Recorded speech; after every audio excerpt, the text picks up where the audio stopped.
Hello, and welcome to Eurex's Smart Talks. The Smart Talks podcast series is an EU-funded Euraccess project, which provides information and assistance to researchers at any career stage. Euraccess supports the European research area in its ambition to create a single, borderless market for research, innovation, and technology across the EU. We support researchers in mobility, careers within and beyond academia, innovation, and entrepreneurship. We strive to enhance scientific collaboration between Europe and the world. Hi, I'm Daria, a senior expert for the National Contact Point in Latvia. Euraccess covers a wide range of different topics related to the researcher's career and well-being. It is not a secret that the work of researchers is demanding. Psychological resources are crucial, and the ability to cope with the stress and the workload operating on a very high emotional and cognitive level is not just a words in job advertisement, but daily routine for researchers.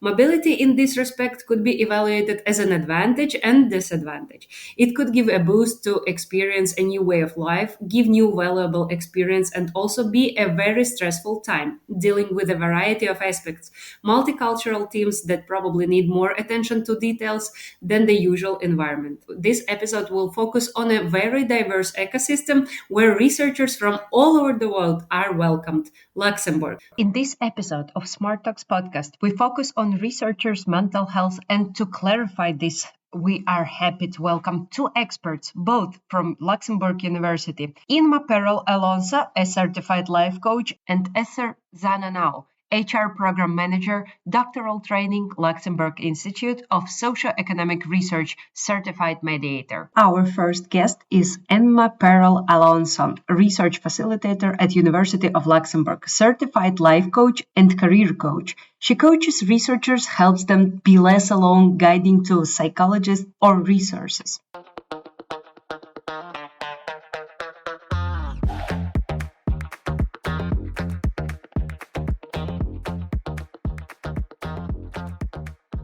Inma, thank you very much for joining us for this episode. Could you give us an overview of the possible situations where researchers turn to you for help? Well, unfortunately, in many cases is when it's very late. What does it mean very late?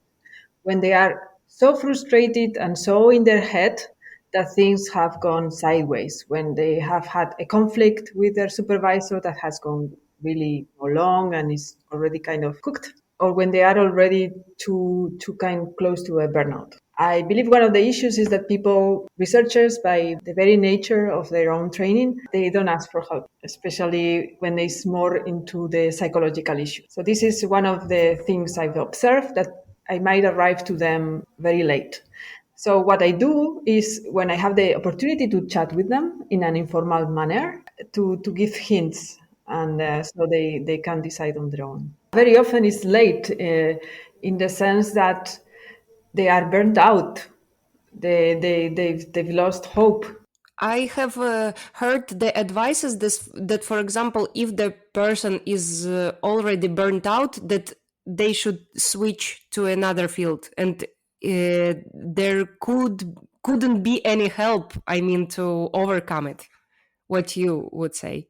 When you are in a burnout, you really need a reset, right?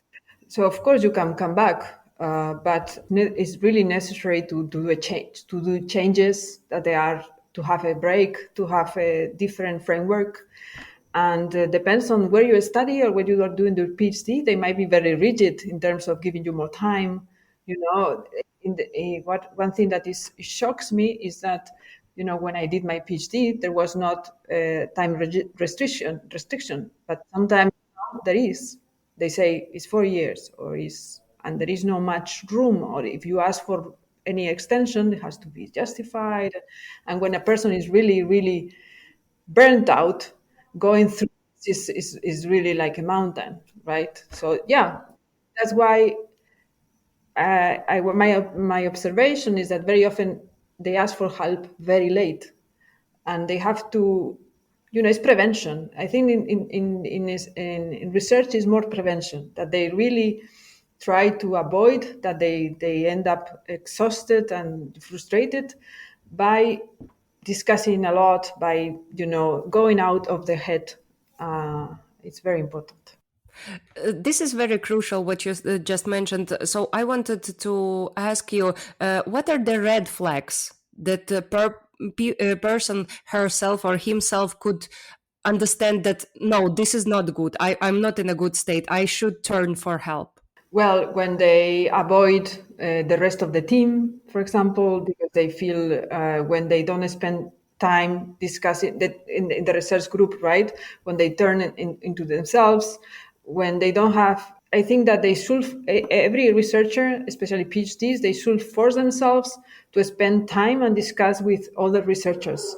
When they are so obsessed with, I need to change that, I need to do that, but they don't discuss it with anybody, and they work and work and work, but they don't talk to the supervisor. You don't talk to the supervisor in 2 weeks, the bad. If you don't have interaction with other team members, bad. If you don't have any planned conference in the future, really red flag. Good. So can you tell us a little bit more about life and career coaching? Coaching is something that is in our culture is not very known, and I think it's it's an opportunity, because it gives you, coaching is not the coaching, the sport coaching, someone who tells you what to do. This is not a coach. A coach is someone who you have a trusting relationship, a person who you can share whatever and will not judge you. It's a confidentiality between you and the coach, and it's a person who is able to hear and mirror you. Come back to you and face what you are communicating, not only with your words, but with your body, with your feelings. And this is unique, because our culture is very rational, and we always use our rationality, but we are not rational beings. We need our heart and our emotions, and the coach is able to help you to understand where you are, where you want to go, who you are inside, and how to reach it. And it's kind of a person who is with you, who is the best, your best coach, believes in you and who you are, and just tries to help you. But it's your decision, it's your journey. The coach is not going to tell you you have to do this. No, it's someone who accompanies you.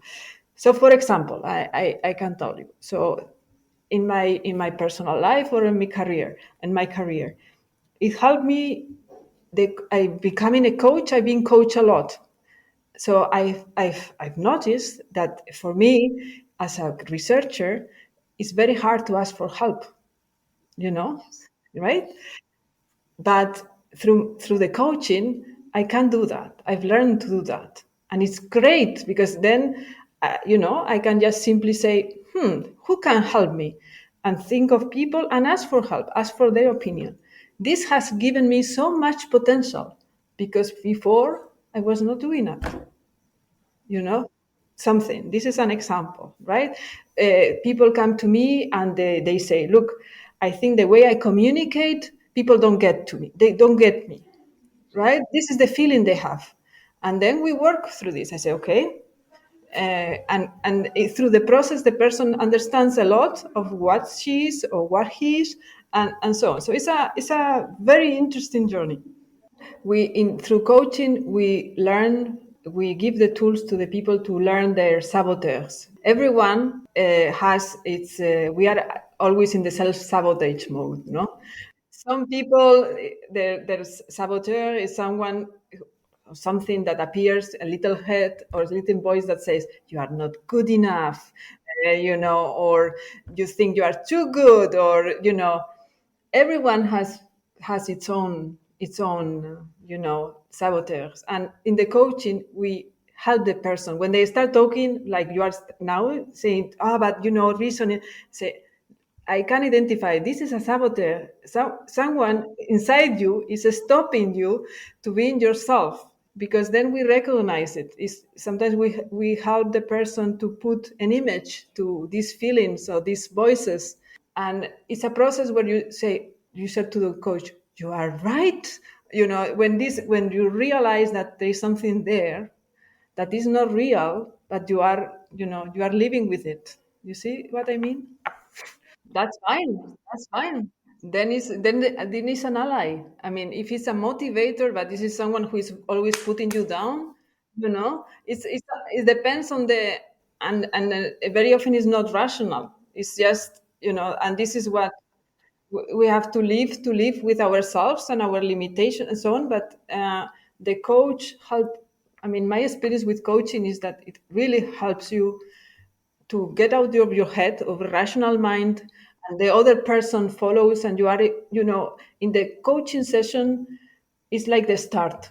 It gives you a lot to work on after, and especially well, it's always useful, but when you are starting a new step. For example, I started a new career. Well, new career, I'm team leader. I will be team leader in January. And I contacted three different people to see how, when I was preparing the interview, they helped me a lot, because I was preparing the interview and they could tell me what I was communicating, what I was, all the things that were there that I was not aware, and then it's something that it gave me a lot of things to work on and to understand they were coming from. So, well, it is very vast. Yes, it seems sometimes very alike to the conversation with your friends, for example. But of course, you have different tools as a coach. Yeah, but the friends, the difference is that the friends, they are your friends and they have an agenda, or your friends, or or husband, or a coach. The only agenda, they only want that the best for you, and they trust you, and so that's the difference, and also the coach, we are trained to avoid judgment, to respect confidentiality, to avoid rational, to just come from the heart. So, and this is not what friends should do. Friends is something different. Okay, but for example, could you tell me if there is a definite age for to turn on to coach, or is it, for example, the maturity level of the researchers, that there should be a period of time when from time to time they should see. Yeah, I I think that research is very challenging. So I will, when you start to be a researcher, when you the first year at least, to check with the coach, and the second, I think, might be the hardest, because it's when you need to prove and you have to start to having results. So it might help, the coach might help you to understand if research is for you, if you are really getting what you want for research, because so this is one thing. And then once you finish, if you are aware that this is what it's for you, the coach can help you in the next career step, in the sense that you might need to get out of your comfort zone and start looking for jobs, or and this is challenging, everything that you need to do a step forward. So I will say that in any point in life where you need to first revise where you are, if you this is what it is for you, and in research is when you are doing the PhD, first, second year, and once you finish, I think. And then the third point would be when you are looking for a permanent position, right? And in life is the same. In a point where you need to check if this is what I really want, is, or am I fooling myself? Am I following what other people say? It's a bit. It's a bit. I think it's a bit by that. Yes, that's very interesting. But recently I have read one research that stated that PhDs are more stressed sample than doctoral students. What to me seemed as a big surprise, because I thought that doctoral students should be relieved after they obtain their PhD. But this is very worrying. It's because they haven't done the job before. At the end, when you have a PhD, it's a comfortable situation, because you have 3 or 4 years contract, and you have a time that you say, okay, I'm comfortable. But this finishes, and when it finishes, it opens a door of what is there. No, if you don't do the work of what is after, you will have to face it So it's much better to do this work while you are doing it, to prepare, because in the PhD, if it's not for you, it's a wonderful opportunity to test out other things. So you can have internships with companies, you can have experience with outreach, you can have experience with communication of science. So you can touch many things to see what resonates with you, right? But and it's better to do it during, because if you don't do it, you finish and you are lost. You say, what do I do now? So it's a bit, it's the trap of having, and also it's the trap of the researcher of, I need to finish, I've been to finish, and then I don't have time, because this is so important, and they don't do anything else. So that's why it's a red flag. They need to spend time talking to people, planning their career, doing something outside the job every week. If they don't do it, it will be a problem. Yeah, but they still have a lot of on their agenda besides thinking of their future. Yeah, this is what makes it harder even. The last question, but not least, what I would like you to ask: what would you recommend researchers if they discover themselves in a difficult situation? What would be the steps, for example? Well, I think that they should take a break first, just in the sense, okay, just take 2 days off or 3 days off. Uh, Find someone they trust. It can be their family. It can be also find someone you trust in the organization you work with, because there are many. So you need to find them, but there are people for you in the student services, in the ombuds team. And just talk and just take it out of your chest, and your supervisor as well.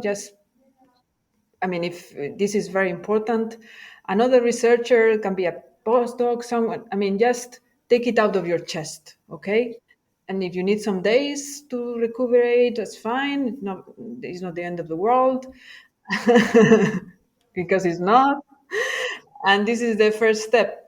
So you need to evaluate where this is coming from. It can be because you are exhausted. It can be because you didn't do this job of what you are planning. It can be so many things.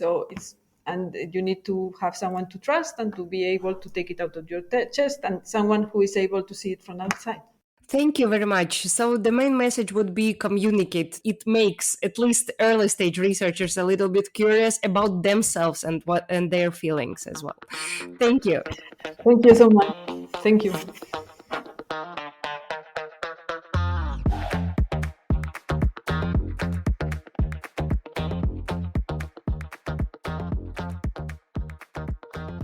Today we are having Esther Zana-Nau, HR Programme Manager Doctoral Training Luxembourg Institute of Socio-Economic Research Certified Mediator.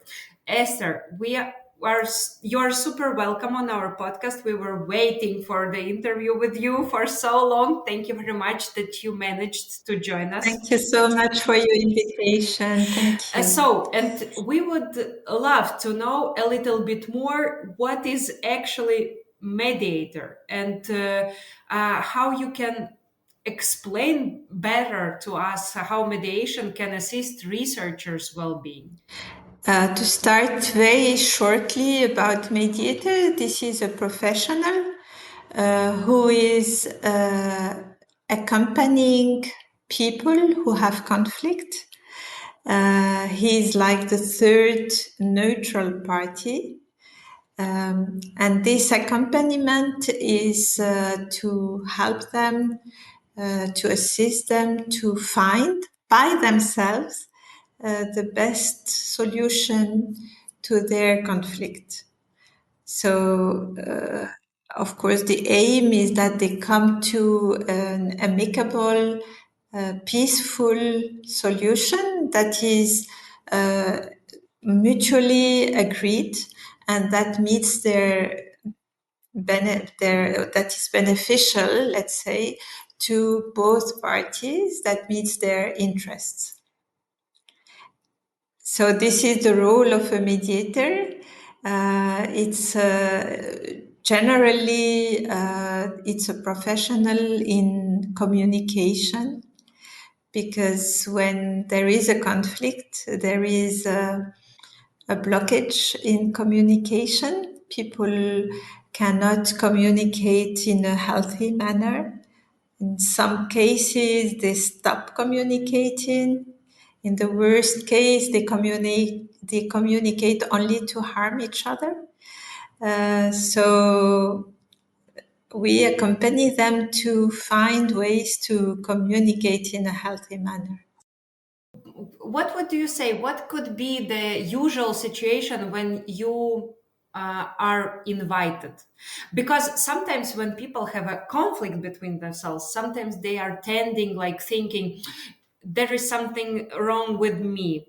I need to see psychologist, or there is something wrong with this person. I do not need to solve their problems. They should do that themselves. So when is the perfect situation when you enter? So it depends, of course, on the cases. Each case is different from another. So let's say at work, and I intervene at the University of Luxembourg or at LISER. It is when people are not able anymore to work together. They are in the same team and they have to work together, and they have difficulties to work together. Their interaction is very difficult. They don't understand each other and they start being aggressive with each other. So in that case, one of them, usually it's one of them, would call me and ask for a mediation process to start. Mediation is always voluntary, so I would never myself intervene if I'm not asked for. So both parties who are in a conflictual situation have to agree to have a mediation process. Could it be also sometimes that you are approached by the team lead, for example, who sees that there are some troubles, definitely troubles? Yes, it happens quite often actually that the head of department or the team lead sees that these people are not effectively working together, that there are some issues, and they are coming to him or to her to complain. Um, and the team lead thinks that there is a communication problem or there is a personality clash, and they don't want to arbitrate, because then, it's very difficult for a team lead to say you're right, you're wrong, or to take some harsh decisions. Let's say that when this team lead is constructive and wants to create a peaceful atmosphere in the team, they would contact me and tell me about the issue. In that case, I would then go back to the party and say, I was contacted by your head of department or team lead. Do you agree to have a mediation? They have to agree. In some cases, they don't agree. It happened that I was contacted by a team leader, a supervisor actually, of a postdoc and a PhD, and there was a conflict. They were in the same team and they were not interacting well. And the team lead contacted me. The postdoc agreed for the mediation. The PhD did not agree. So we could not have a proper mediation process. Nevertheless, because the postdoc agreed, I had a number of sessions. If I remember well, I had 3 sessions with him. These sessions actually offered him a space to talk about it in a safe manner, to try to understand and to develop some skills, because through our sessions we were exploring what's happening in their interaction, etc. So for him it was a manner to calm down his emotions, because emotions are always expressing themselves when there is conflict, and even if the PhD, did not agree for the mediation, these sessions with the postdoc helped him to manage better the relation and to calm down these emotions. So it was nevertheless a good process for him. He told me that he learned a lot on himself and on the way he interacts, and that he managed a better relationship with the PhD. Yes, what I'm curious about is this very difficult situations when the people do not want to hear each other. So first of all, I'm not a certified psychologist, so I would not say that I am acting as a psychologist, although there are, of course, some common spaces between the work a mediator is doing and the work a psychologist is doing. We are working with humans, with their emotions, with their story. Behind any conflict, there is a story to tell.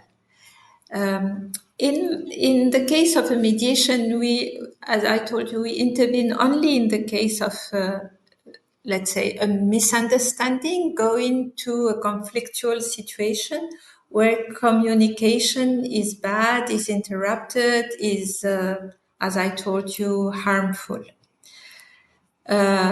We do not intervene if someone is feeling depressed or someone is feeling. So, this is the role of a psychologist. And my role is not really to explore all the traits of a personality with the people with whom I am working.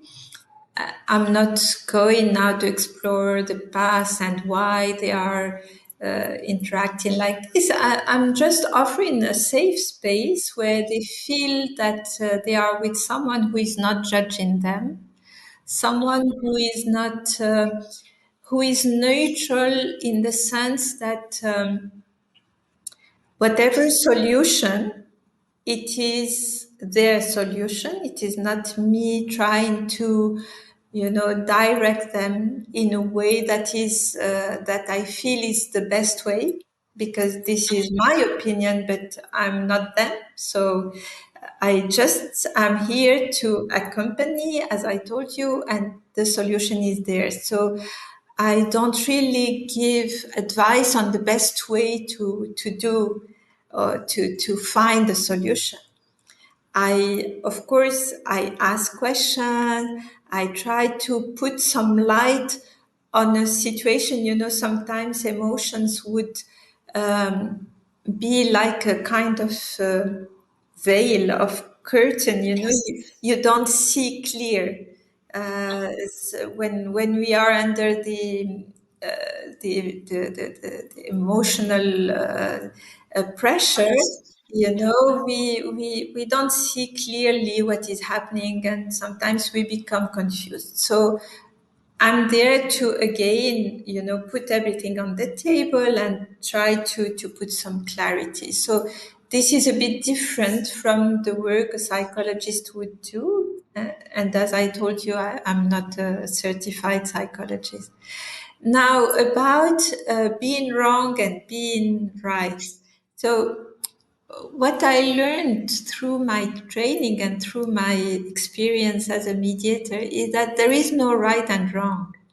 There are different perspectives on a reality, and these perspectives, they come from very different origins. It can be our culture, the values, the principles, the experience of life that we have, many things. So, it's like the story, I don't know if you know the story of the elephant and the blind people. There was a group of blind people, and they were asked to describe. They touched one part of the elephant, and they were asked to describe. So one would say this is a wall. One would say, if touching the drum, this is a musical instrument, and everyone would see only the part that they can feel, that they can touch, because they were blind. But they don't have the vision of the whole animal, and they don't know about the elephant. And then they start to argue each one of them thinks that he is right, and at the end, the wise person who comes says, you are all right, but you're all wrong at the same time because you don't have the clear vision of what is an elephant. So I think that in many cases it's like that, we have just a partial vision, and depending on our state of mind, depending on sometimes the stress that we have because of life and because of everything that is happening, we are a bit blind. And, you know, uh, one of the first steps in the work of mediation is to see, it's like people, they start climbing a mountain with their emotions, They climb a mountain. They are getting more and more stressed, pressured, angry, sad. They have different emotions that are usually negative emotions towards the other person. And the other person is the same, is climbing the mountain. And they can't reach each other. They can't touch each other. They can't shake hands, So the first step of our work in individual interviews, in individual sessions, is to help them go down the mountain, go down on a flat land, to be able to meet each other and to build a kind of bridge. We are there to help them, build a bridge to cross the bridge and go towards the other, understand better the other, develop more compassion also, more empathy, more understanding. As I understand, your first advice to those who found themselves in very stressed situation of such kind of discourse, I would say, with their team members. So the first one is to calm down, but how? Sometimes this is really impossible. Yeah, true. Our the research environment is quite stressful. It's something fantastic to do research. It's a passion, but at the same time, it's stressful. They have short-term contracts. They have deadlines all the time. They have instability. They have a lot of mobility. Whatever, they have to produce quite often and quickly, and so stress is one part of their life. And with stress, emotions manifest themselves, and if these emotions are unaddressed, then they somehow take control on the brain, on the person, and they can derail in a way, So the first thing to calm down is to identify the emotions which are at stake. And this is very difficult because, especially at work, we are not at all used and trained to talk about emotions or even to look at our personal emotions. You have to be productive, creative, and it's the flow. It's good. But what I advise always is, please take a break, breathe, and look at yourself. How are you feeling? And I see in mediation sessions that people sometimes they have difficulties to put a name on their emotion. They don't know if they are sad, if they are angry, if they feel a kind of fear. All this is mixed, So first of all is to identify the emotions and to see how to manage them.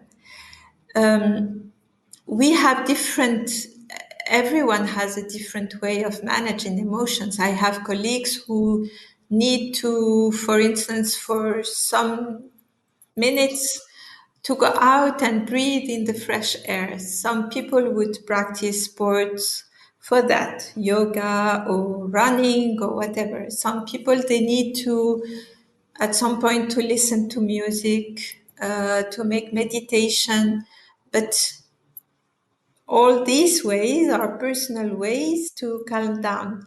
And of course, everyone has to find his or her own way. One thing that is very difficult is when these emotions manifest themselves during a meeting. So I always say, okay, you are in a meeting and you feel angry, you feel tensed. What are you going to do? And the answer is nothing. I can't. I have to go on with the meeting. No one dares to say, look, I'm not feeling comfortable and I would like 2 minutes break. And it is an advice that I give sometimes to my colleague. Please dare to say that you are not feeling well, or you can say, I need to go to the bathroom. I need to go have a coffee. I don't know, but you have to go out from this tension. Even for 2 minutes, it can help. And please breathe. Breathing well helps, give oxygen to the brain to clarify a bit the thoughts. Also, sometimes we have to say we have to stop the meeting. It is becoming unproductive. Let's sleep on it. We are not able to come to a decision now. Let's sleep on it and continue tomorrow. Many people, they don't dare doing that. They think in advance that it's impossible, that everyone is busy. We cannot reschedule a meeting, but we should try to do it. So these are first things that we can say. They are very simple, but they need some courage to start doing it. And especially in meetings, I was very surprised to see that many meetings are unproductive because people come and the meeting is not well organized. I didn't think of that, but I had many cases recently of mediation. And one of the components of the conflictual situation was that people were invited for a meeting at a certain hour without mentioning exactly the agenda, without mentioning when exactly will the meeting finish. Very simple things. Without mentioning what will be the decision process in this meeting. If we have to make decisions, we have to agree on the decision process. Is there a lead who is going to have the final word? Are we sharing the decision? Are we going to vote for the decision? Very simple things again.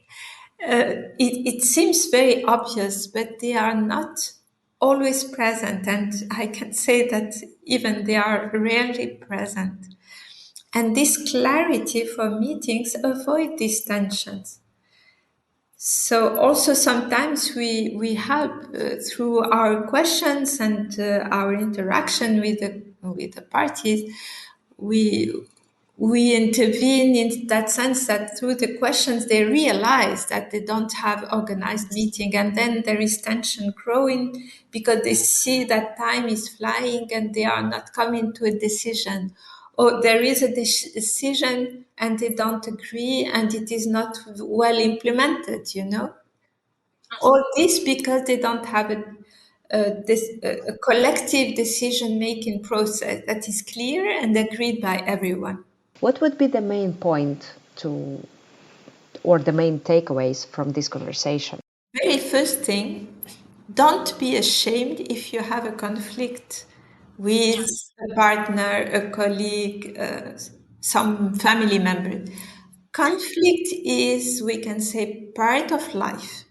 And identify that you have a conflict when you cannot communicate in a safe manner with the other party. And then seek help. And this help could be through mediation. Second, identify.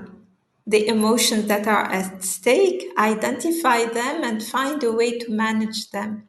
And through these discussions in a mediation process, it can help to manage the emotions. Third, there is always a way out of conflictual situations. There is always a solution. You don't need to find it alone by yourself. It can be a mutually agreed solution that can meet your interests, your feelings, and the interest of another person. And this is what happens within the mediation process. Thank you very much, Esther. This was very useful, and I hope very much that our listeners would take something at least out of this conversation and would really seek help, and do not worry that it's something outstanding or something wrong with them. You're very much welcome. Thank you for your time. Thank you for listening to this episode of Your Access Smart Talks. We hope you enjoyed this episode and can't wait to share more with you next time. You can follow us and find more episodes on the Your Access portal or wherever you listen to podcasts. This episode was prepared by audio engineer Pavle Drašković, outreach manager Daria Aksionova, production manager Lea Nirenberg, editors Iser Per and Miroslav Trajanovic. This episode is published under the Creative Commons CC BY license. Thanks for listening.